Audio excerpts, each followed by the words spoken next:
Hey everyone, I'm Brenda. and I'm Julia, and you're listening to Roaring Twenties Podcast. Your 20s are known as both the most exciting and most confusing years of your life.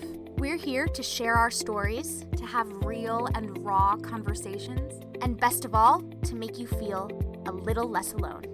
This podcast was brought to you by the Believe Podcast Network, the #1 podcast network for professionals. Do you believe? Hello, everybody, and welcome back to Roaring Twenties Podcast. Welcome back, everyone. Happy Monday. Happy Monday! How you doing? I'm gonna just really eat those Trader Joe's dumplings fast. I feel like I always eat Trader Joe's dumplings before we podcast. Wait, you actually do? Which ones? Chicken, vegetable? Veggie. She's Love a veggie. healthy. I literally feel like I've talked about Trader Joe's dumplings on every solo episode You have recently, yeah, it's the truth. because I get so busy during the day and then I don't eat lunch and then I get really hungry right before we have to start, but there's not enough time for a real dinner. So I use this as my appetizer. Understood. You It's know? just, in between snack It's just a quick appy. Yeah. Fuck yeah. Anyway, today we're gonna be talking a little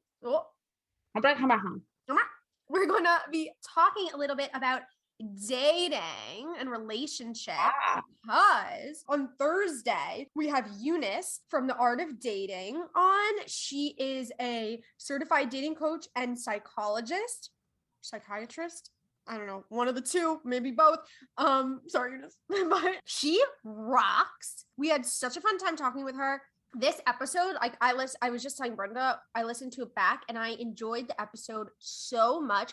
This episode is for if you're single, if you're dating, if you're not dating, if you're in a relationship, new relationship, long-term relationship.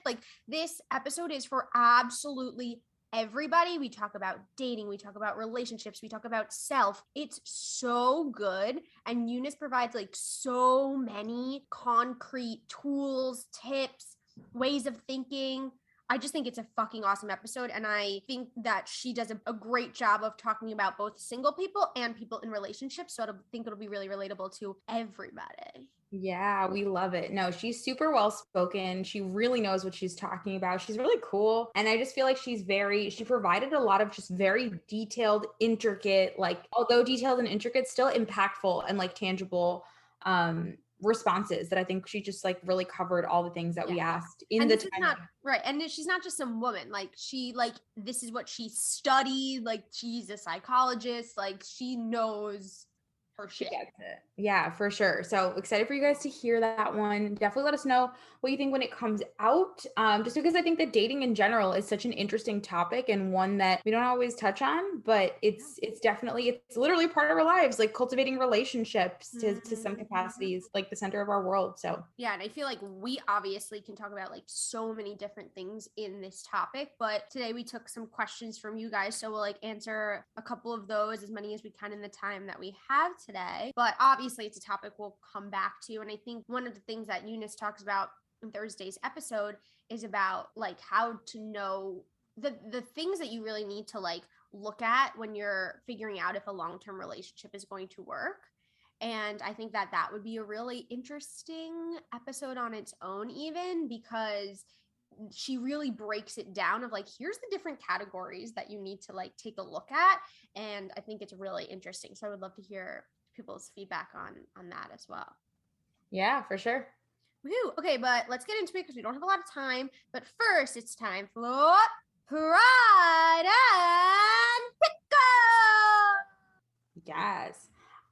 So my pride this week on the topic of dating, and I'm sure we'll get into this based on the questions, but I just really feel like I'm in the right place in my relationship overall. And I feel like as the days go on, especially in this particular space that me and Chris are in right now in our relationship, I just feel more and more it's so right. And I've known it's right, but it's really, there are so many different ways in which I'm so appreciative for him. And I just feel like he really, really has always, and I see more and more now that he really understands what partnership is like. And I'm just really excited to step into newer chapters of our lives where we can embrace that even more. Yeah. So yeah, I just really feel that more than ever in our relationship before. So I'm really excited. And then my pickle is, as life starts to get I don't want to say more serious, but like as like aspects of life demand more of like financial attention, if you will. I've noticed myself getting a little nervous, not overwhelmed, not like overly stressed, but just like um certain like bills and stuff like that I like have to take care of now that I didn't have to before, are starting to just like come on my radar, and I'm like, oh my god, what if suddenly somehow something happens and I'm not prepared? But I'll navigate those things when I get to it. Yeah. But it's just interesting how sometimes you can feel like such an adult, and then in other moments you're like, wait, I'm still like kind of a baby / I'm I nervous. 100% feel that way. Yeah. In that same exact regard, 100%. Yeah. So that's where I'm at. But what You're about not you, Jade? alone, darling. No, I know I'm not alone. I don't know why sometimes my sink like bubbles. It's very interesting. It sounds like a big old fart. But alas, please Add it to the pickle list. enlighten us with your pride and pick.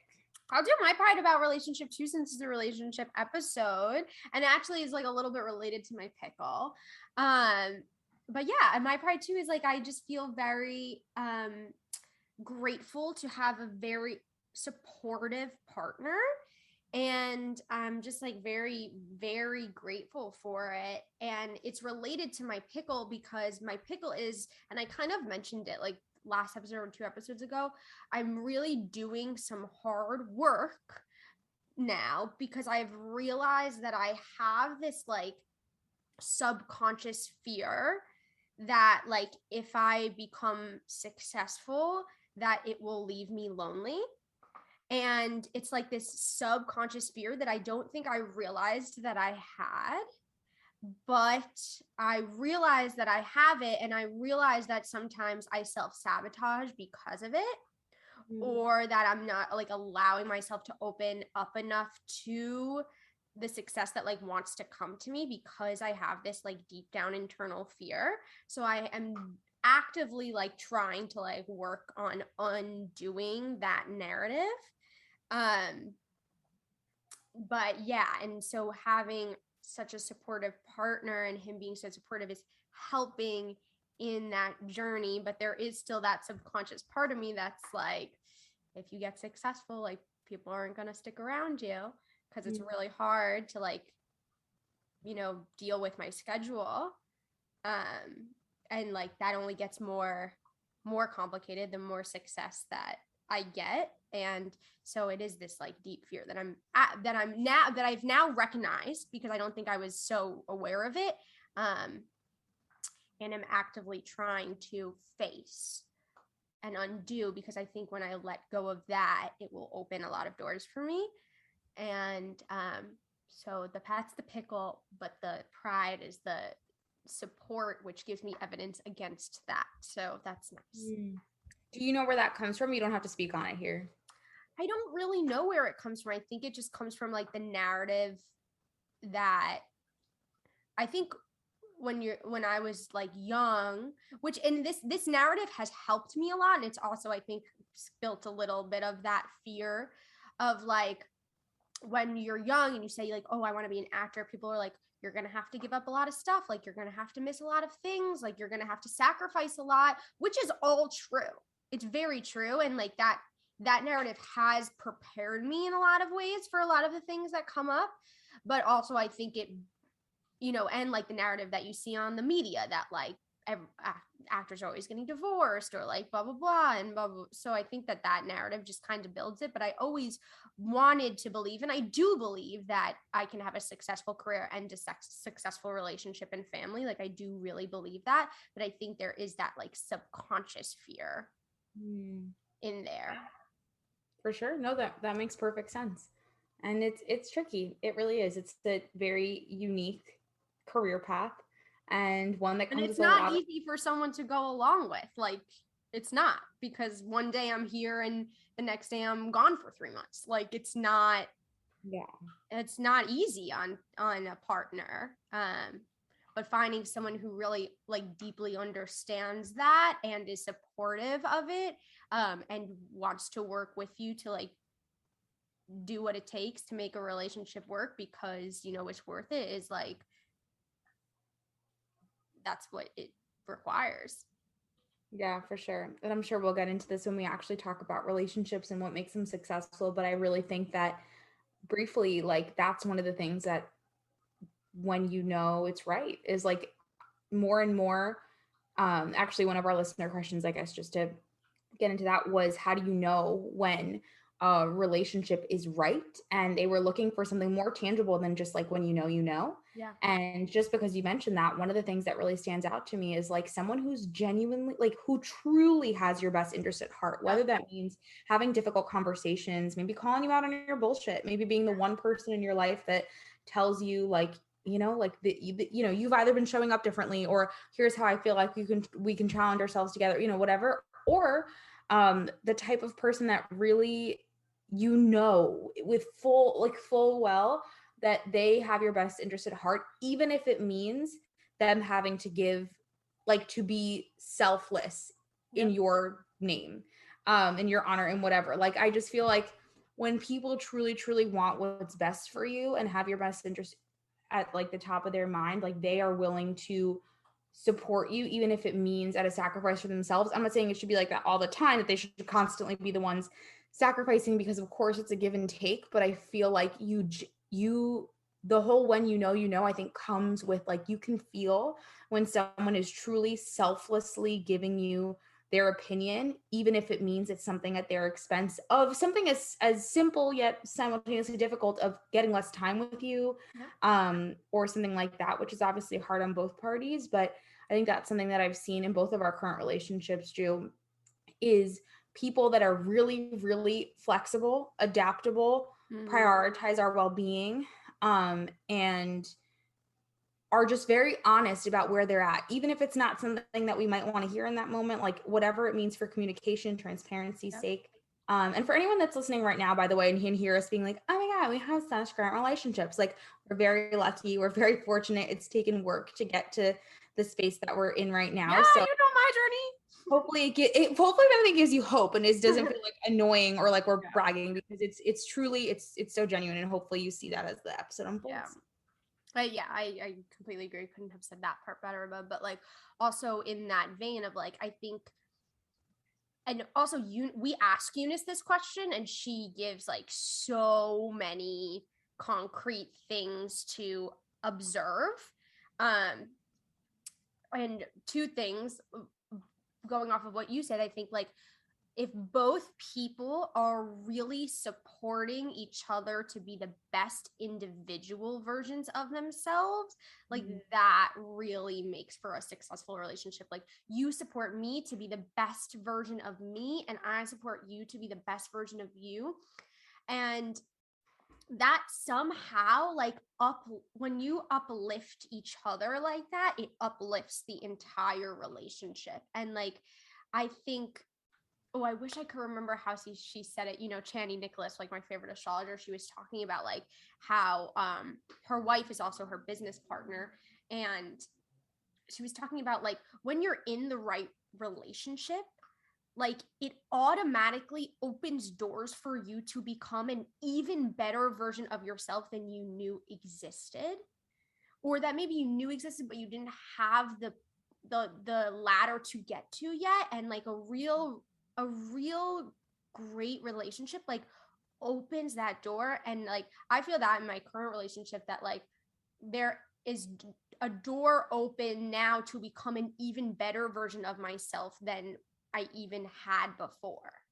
Like, and I think, and the support from the partner to get there and you doing that in return is what makes, when you can be so strong individually and support each other in your individuality, like that's what breeds like a really strong, connective, successful relationship. One of the things, there's obviously a lot, but on the concrete thing of like what's more concrete than when Eunice said this and I thought it was really great. She was like, look at the evidence.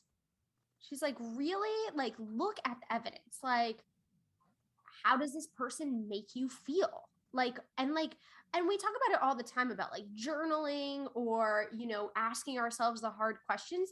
But I think in a lot of times in a relationship, we don't take a step back to look at the evidence of like, in a third party way, because it could be so easy to like color things of like, oh, like make excuses for a person or this or that, or like, yeah, there's this, but like they love me and there's this and like blah blah, but like really taking a step back and look at the evidence just like you would it to see if anything else is working or not. Like if you have, if you had a bicycle and you wanted to see if the bicycle was working or not, you would test the bicycle out, you would ride it, and like if the wheel, and then you would look at the evidence. If the wheels fall off, it's not a good bicycle. But if it can ride for 3 miles, it's a good bicycle. Like, and being able to look at the evidence in an abstract way, and Eunice breaks this down like more in like what areas to look for that evidence in.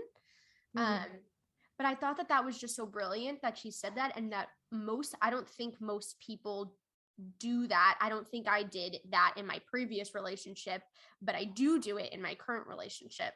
I think it's like a really good tool if you're wondering if a relationship is really right for you or not. Take a step back and look at the evidence, write it down. Yeah, for sure. And I also think that one of the things that's just like so powerful is beyond the evidence itself, like really getting clear on, because you're right. Like I do think that we can color things a certain way. I think we can look through things through rose-colored glasses, or kind of like, I don't want to say lie to ourselves, but to an extent lie to ourselves for maybe some deeper fears or anything like that might be going on. But I feel like beyond the examining how it is specifically that someone makes you feel, like just really looking at like, is this person adding to my life or are they taking things away? Is this person supporting the life that I'm looking to create, or are they distracting me from it? Because I think that sometimes like we can say certain things, like in how we talk all the time about like, oh, in the name of health, but like I think people do things or say things or think things in the name of love, quote unquote, if they have a morphed perception on what it is that really looks like. So it's complicated. It is. And I don't blame people for feeling confused, because I think that when so many people have a deep fear, which makes sense in a culture and society that wants connection, right? One of our needs is connection, love, belonging. So in a world where we're so afraid of being lonely, it only makes sense to sometimes feel like we need to excuse certain things out of fear of either ending up alone again or ending up alone forever, or just having levels of uncertainty. So no judgment, no shame for even having that question. Yeah. But I do. Well, I have something to say. Are you changing topic? Because I have one more thing to say on that. No, say that. Say your thing. Another point that Eunice brings up in regard to this question, which I think is very difficult to do in the moment, but absolutely the most important, is do you and your partner have the same growth mindset?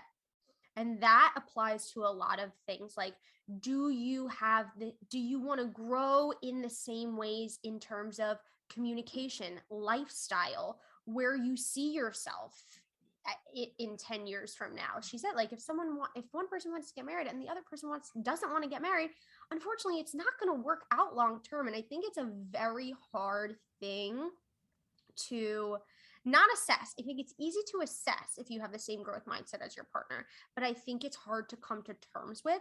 Like, I know for myself in my past relationship, I was very aware that we did not have the same growth mindset. His ideal version of his future life and my ideal version of my future life were opposites. They were extremely different. But I so badly at that time wanted it to work for who knows what reasons, but at that time so badly wanted it to work that I tried to ignore that. And I tried to convince myself that if I can do certain things, like I can make his growth mindset comfortable and I could still reach mine, which unfortunately is just not the truth. Like, you have to have the same growth mindset. You have to be on the same page about that. And I think that it's a very difficult thing to come to terms with, because someone could be amazing. You could be totally in love.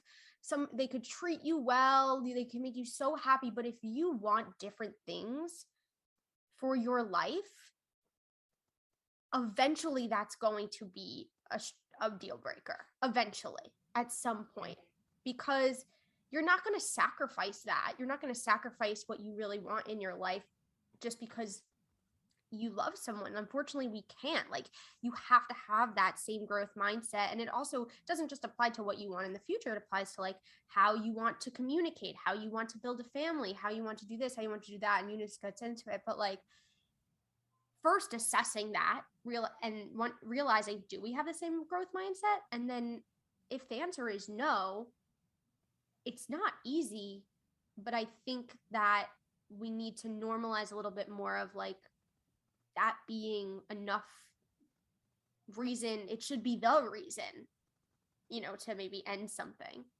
Yeah, that's a really good point, Ju. And I think a lot of times, like you said, like people don't think about it that way because I think we justify, again, rooted in fear, justify like, but this is okay, but they love me, blah, blah, blah. Yeah, that's what I did. But something that you said that's like, I think you said that we're never going to fully sacrifice things. And I do think that some people do. Like, I do think some people do settle and sacrifice things that they do want for their lives and convince themselves that they don't actually want it. Or again, convince themselves that something is in the name of love out of, wanting to keep a relationship or wanting to maintain this. And I think that something as simple as, I don't fucking know, somebody wants to move across the country and their partner maybe doesn't. And, maybe somebody convinces themselves, oh, that's right. Yeah. Like, I don't want that either. Or yeah, that's not a good idea. Or maybe they'll do that for me. Or maybe when it comes to kids, right? Like, let's say, full well you want kids and for full well your partner doesn't want them right now and says they don't want them down the line, but you have this idea that like, oh, they'll do it for me later. But like if they told you no now, I'm not saying it's not going to change, but you can't bank on that, Like, I think it's important to have those types of conversations, especially in your 20s. And it is scary and intense because I'll tell you right now, like, it's not easy. And Julia and I have said, like, we're like, oh yeah, like something like kids, it's not something we want anytime soon, blah, blah, blah. But there are certain conversations that you at least need to open the door to, because it would be not ideal if a couple of years down the line you look back and you resent someone for something that could have been different if you'd had a conversation. So a very like easy and specific example was Chris and I were looking at a place last week and we ended up putting an offer on a place, and I knew in my heart that it wasn't our place. It wasn't our place. And in that moment, I just was like, and it had nothing to do with him again. And I know that I mentioned this already, but like basically what I'm saying is I didn't want to look back and say, I freaking love this guy. Like, I love him and I don't want to resent him down the line because we made a choice to go to a place that we both don't actually love with the intention of being together, but in a space that we don't actually love. And I don't want to, you know what I mean? So just like, no, you had to be true to you and your feelings in that moment and, work it out together. Obviously you guys have great communication and you were able to work on that together and, find a solution.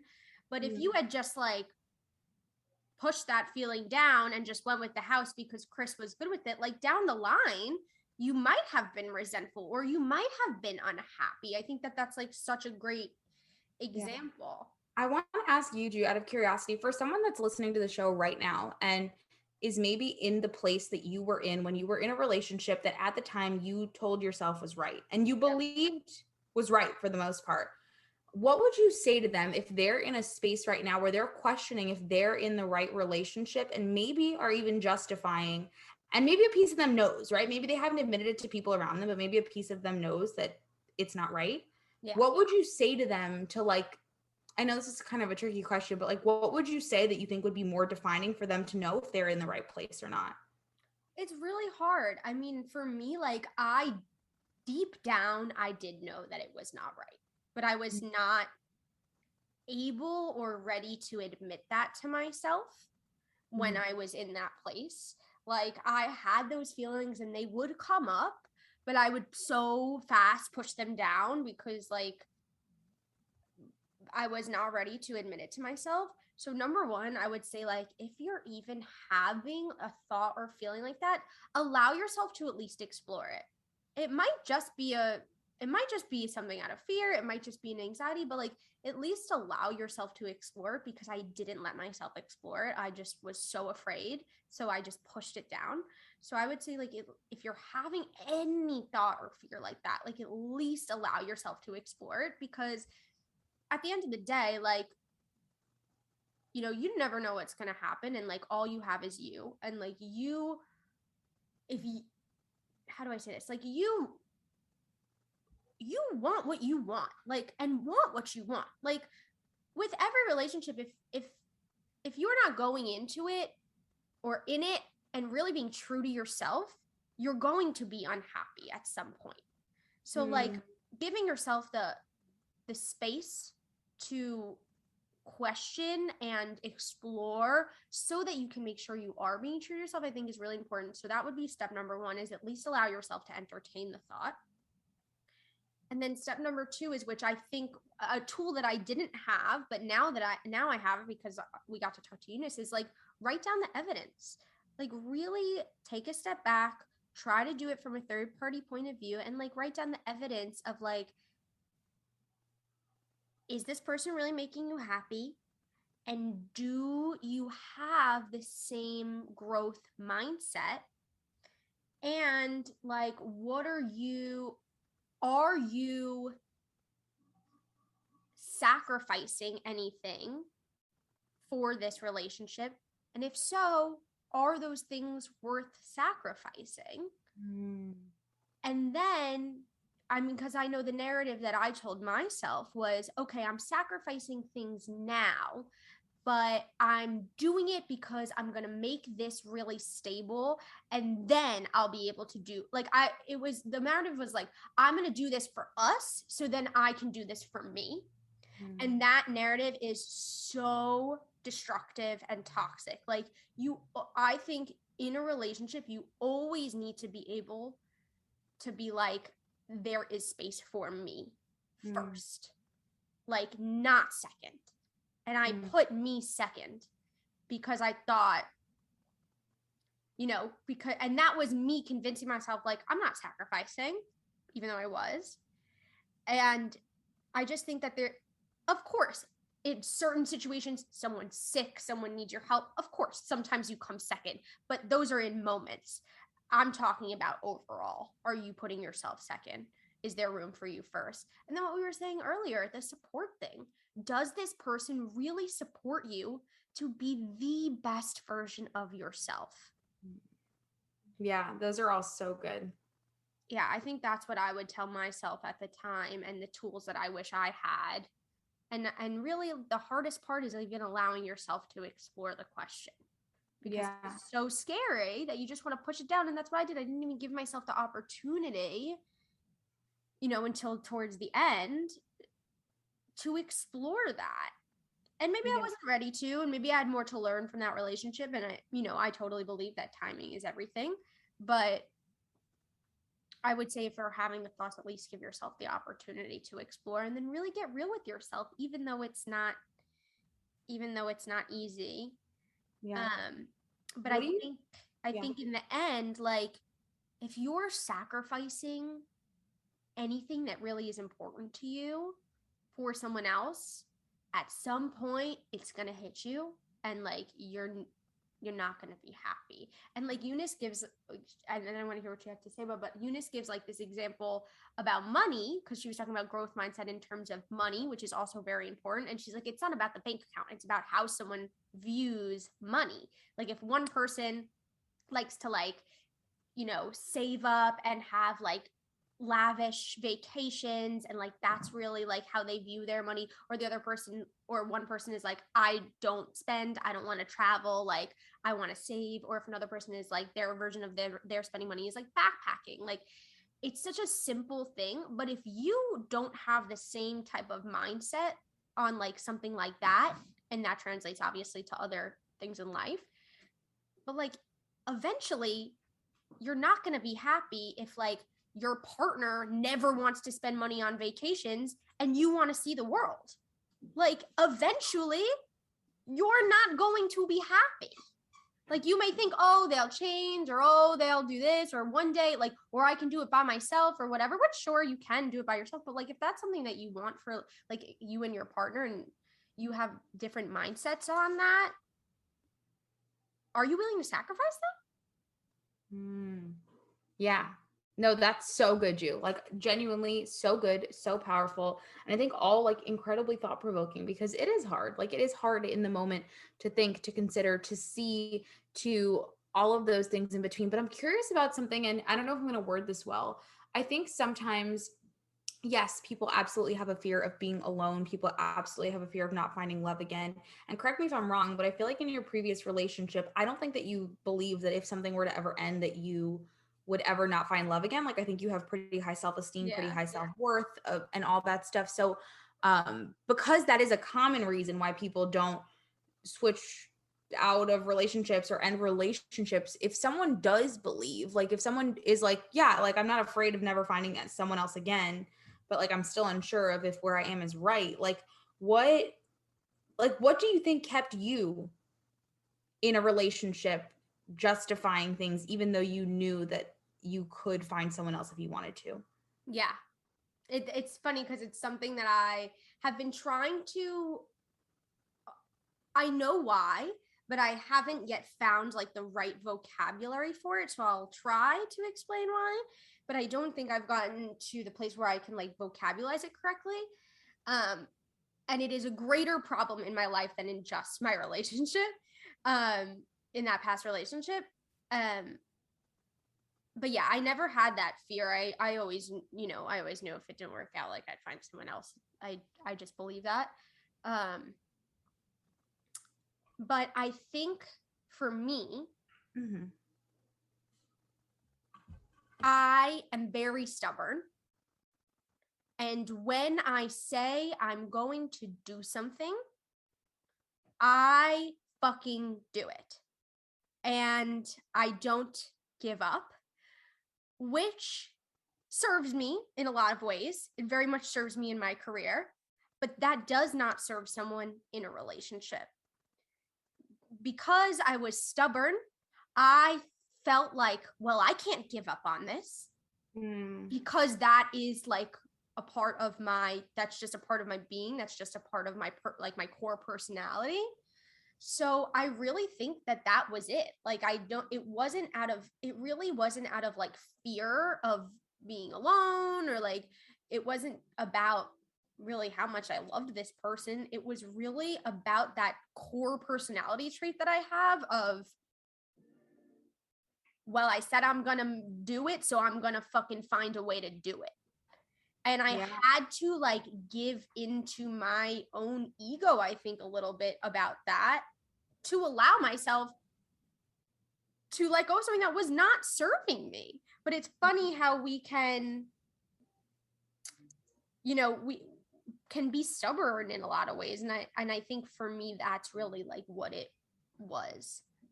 Yeah, that's so interesting. Someone is having a jazz concert right now. I don't know if you can hear it. No, I can't. I wish I could. There's a jazz concert happening next door. Oh, okay. I love that. But that's really interesting to hear. And I see that, and I see that now, but it's crazy how certain things that are really like aspects of our personality at our core play such a role in obviously how we lead our lives. But interestingly, how it can be so masked as something else, right? And I think beyond just saying like, this is what I'm going to do, like, I think sometimes people do feel, I'm not saying you did in this circumstance, but I think also like depending on the circumstance with the partner of like, oh, like what's their life going to be like? And, we've worked so hard. I think something that I hear or have heard over time is people saying like, oh, we've already invested so much time. Like for me, I hate wasting time, as everybody knows. Right. But like, I think a lot of people feel like, oh, I've invested so much time in something that like, I might as well. I'm sure that was a piece of it. Yeah. Like I might as well like quote unquote, stick it out or figure it out or work it out because I've already invested so much of this. Right. But also like at that time for me, like, yeah, I'm sure I had that thought as well. Like, and that was part of the stubborn thing, but like I was 25, like, okay, sure. Did I invest 4 years in something? Yeah. But do I want to invest 40 more? Like, absolutely not. Like, again, look at the evidence. Like that feeling is valid. Oh my God. Jazz concert. Ghost is having playtime. Her own jazz concert. Her own jazz concert. She's feeling the music. But like, you know, really look at the evidence. Okay, yeah, you invested 4 years in this. That's a lot of time. But it's not a lot of time compared to like the rest 85 years of your life. Yeah. No, it's not. You know, and not to invalidate that thought, because that is very fair. But really look at the evidence. Like, look at the numbers. Because when you do look at it, it is, when you take a step back and look at it like that, it's laughable. And you can laugh at yourself for that, you know? Totally. Yeah, no, it's super fascinating. And I just feel like it's very interesting to see all of these like different thoughts that run through our heads, because at the end of the day, like us talking about this, like I guarantee there are a good amount of people that are like, shit, I gotta explore that. So I'm really, really happy that we talked about this. I cannot believe we only got to one freaking question, you guys. I know. Also, like, I had questions for you on this topic, so we'll have to come back to this. We need to go.